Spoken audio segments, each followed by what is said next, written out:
আচ্ছা, খালেদা জিয়ার মৃত্যু নিয়ে যে নাটকটা হলো, যে ঘৃণ্য চক্রান্তটা হলো, এর পেছনে আপনি কাকে দায়ী করবেন? এই মৃত্যু কিন্তু স্বাভাবিক নয়। কেন স্বাভাবিক নয় আমি আপনাদের বলে দিচ্ছি, আপনারা নিজেরাও বুঝতে পারবেন কেন স্বাভাবিক নয়। সবই আপনাদের আমাদের চোখের সামনে ঘটেছে, আমরা কেবল ডট টু ডট মেলালে আপনি জানতে পেরে যাবেন যে সত্যি এটা স্বাভাবিক মৃত্যু ছিল না, মৃত্যুকে ডেকে আনা হয়েছে। এর পেছনে কারা জড়িত সেটাও আমি আপনাদেরকে বলবো। আগে শুরু করা যাক আপনার 6 তারিখ দিয়ে। 6 তারিখে হঠাৎ বলা হলো ওনার অবস্থার অবনতি হয়েছে, এয়ার অ্যাম্বুলেন্সে লন্ডনে পাঠাতে হবে।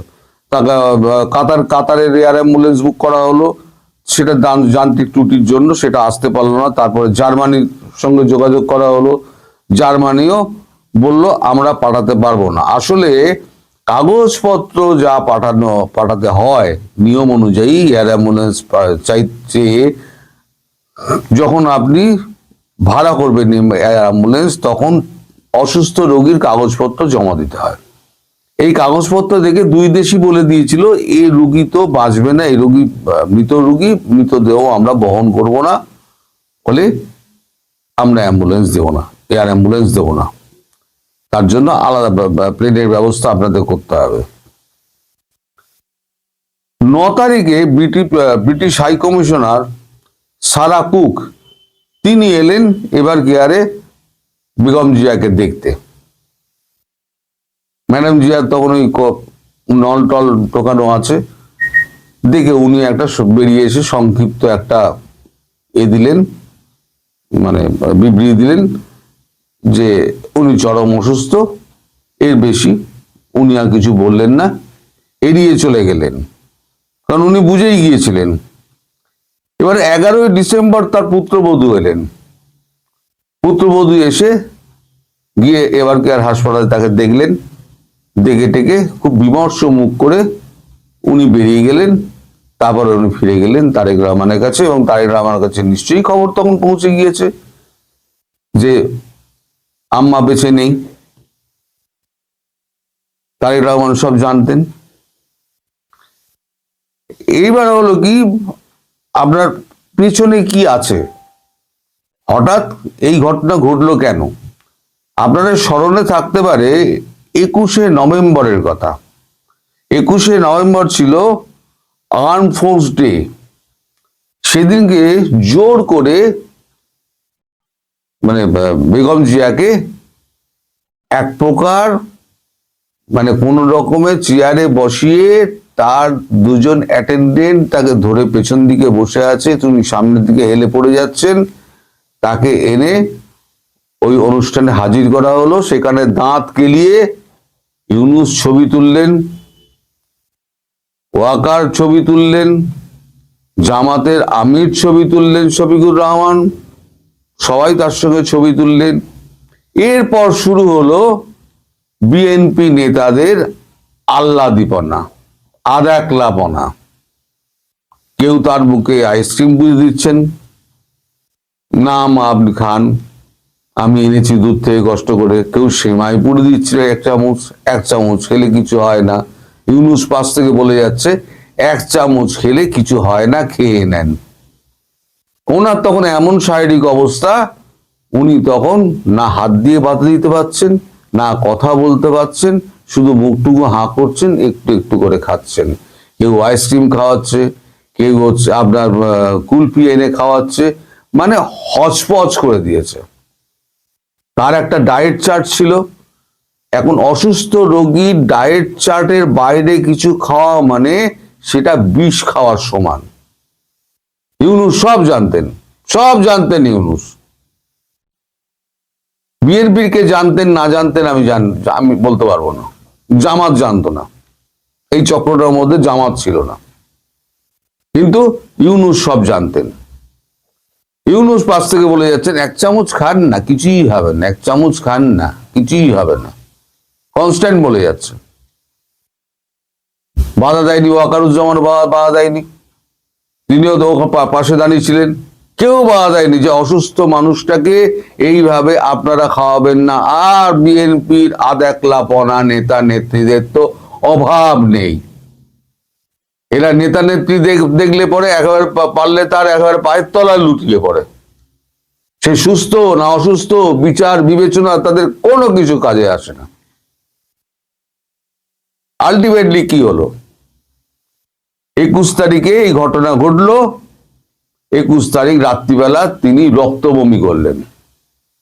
রক্তবমি করে তিনি প্রচন্ড অসুস্থ হলেন। তাকে এবার কেয়ার হাসপাতালে ভর্তি করা হলো। তারপর প্রাণ নিয়ে টানাটানি। এই জমে মানুষের যখন টানাটানি হচ্ছে, 14 ডিসেম্বর রাত্রিবেলা 8:35 তিনি শেষ নিঃশ্বাস ত্যাগ করেন। এই খবরটা কিন্তু সমাজ মাধ্যমে কিন্তু ছড়িয়েছিল এবং বহু মানুষ শোক বার্তা পাঠিয়েছিলেন, বহু নেতাই শোক বার্তা পাঠিয়েছিলেন। কিন্তু রাষ্ট্রের পক্ষ থেকে, বিএনপির পক্ষ থেকে কোনো সরকারিভাবে কিছু না জানানোর ফলেতে আমাদের প্রধানমন্ত্রী নরেন্দ্র মোদী তিনি একটি বার্তা পাঠান যে উন্নত চিকিৎসার জন্য দরকার হলে তাকে ভারতবর্ষে নিয়ে আসার জন্য ভারতবর্ষ তৈরি আছে। আজকে যখন সকালবেলা রাষ্ট্রীয়ভাবে শোক পালন হচ্ছে, যখন জানানো হয়েছে যে খালেদা জিয়া আর নেই,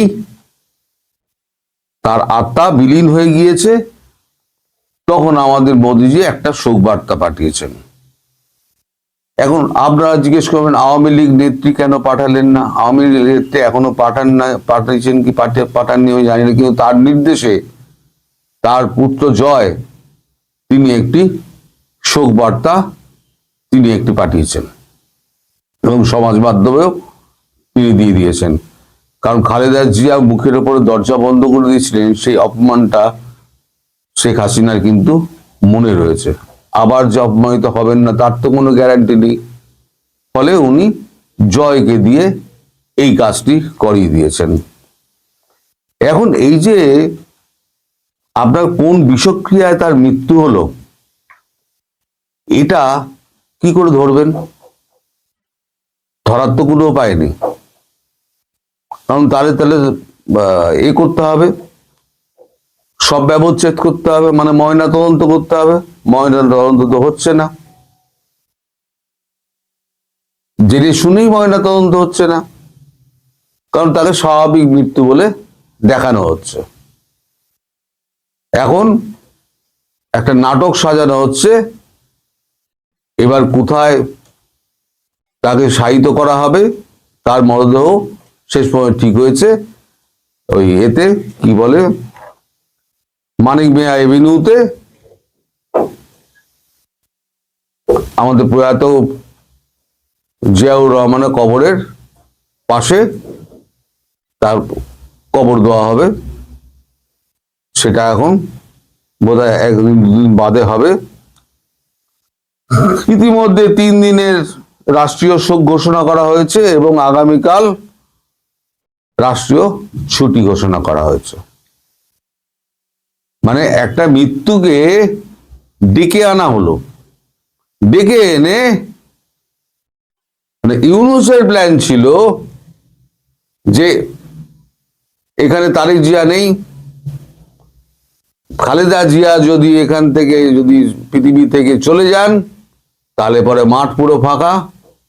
ওদিকে জামাত, এদিকে এনসিপি, জামাতও চুপ, এনসিপিও চুপ, ইউনূস তার মতো করে খেলে যাচ্ছেন। তিনি খুব ভালো করে জানেন যে একটা অসুস্থ মানুষের ডায়েট চার্টের বাইরে কোনো খাবার দেওয়া বিষ খাওয়া।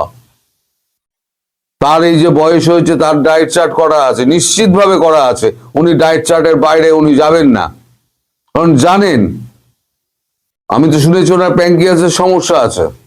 উনি জানেন যদি এপাশ ওপাশ হয় তাহলে পরে উনি একদম বিষ খাচ্ছেন। তিনি নিজে খাচ্ছেন না, তিনি অথচ উনি উৎসাহ জুগিয়ে যাচ্ছেন 1 চামচ খায়ালন না। এই লোকটা কিন্তু সাধারণ লোক নয়। এই মৃত্যুর পেছনে পুরো দায় রয়েছে ডক্টর মোহাম্মদ ইউনূসের। যিনি জেনে বুঝে, যারা খাইয়েছে তারা তো না জেনে খাইয়েছে। কোন খাবারে বিষক্রিয়া হয়েছে কি করে বুঝবেন এখন আপনি? সরি, কিন্তু ইউনূস তো জানে, সে তো ভুক্তভোগী, তার তো বয়স হয়েছে, তার প্যানক্রিয়াসের রোগ রয়েছে, তিনি খাবার চার চার মেনে তিনি করেন। তিনি যতই চেপে যান আমি জানি তার প্যানক্রিয়াসের প্রবলেম রয়েছে, পাতলা ঝোল ছাড়া তিনি কিছু খেতে পারেন না। মুরগি মাটন শুধু চেয়ে দেখেন, খেতে পারেন না উনি। কখনো আপনারা দেখবেন না উনি কখনো খাচ্ছেন বাইরে, কোনোদিন দেখতে পাবেন না। এখন এই মৃত্যুর জন্য আমি সম্পূর্ণভাবে দায়ী করব এই ডক্টর ইউনূসকে। আর তারেক জিয়ার কথা বলবো একটুখানি। তারেক জিয়া যদি বলতেন যে আমার মা এরকম অসুস্থ হয়েছেন এবং তিনি মারা গিয়েছেন, উনি যদি মার্কিন সরকারের কাছে এবং ভারতীয় সরকারের কাছে উনি যদি আবেদন জানাতেন, তাহলে এমন অমানুষ কেউ নেই, কোনো সরকার নেই যে তাকে মার কাছে ফিরতে দেবে না। বলতে ঠিক আছে আপনি কাজকর্ম সেরে আবার ফিরে আসবেন, এই তো বলতো। তিনি যে কেন এটা করলেন